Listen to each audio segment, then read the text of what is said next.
Dunque siamo qui al centro di Petralba, in Ajaccio, giungiamo a 20 annate e abbiamo cercato di porre ai cittadini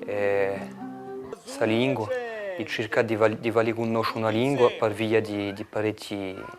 arnesi. Mi sono servito una canzone che si chiama Musichella, in un piccolo lessico,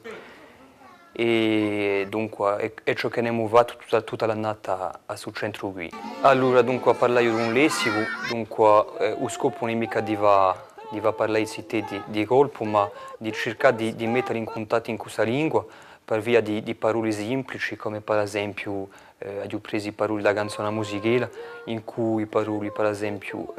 a Movrilla, a montagna, fa una ronda, una farfalla, tutte queste piccole parole che si adoperano in questa canzone e che hanno serve a questi cittadini che sono veramente ciughi. Dunque, lo scopo non era mica di cercare un lessico complicato, ma di mettere in contatto con una lingua di maniera semplice e che non sia mica uno sforzo troppo importante per questi cittadini.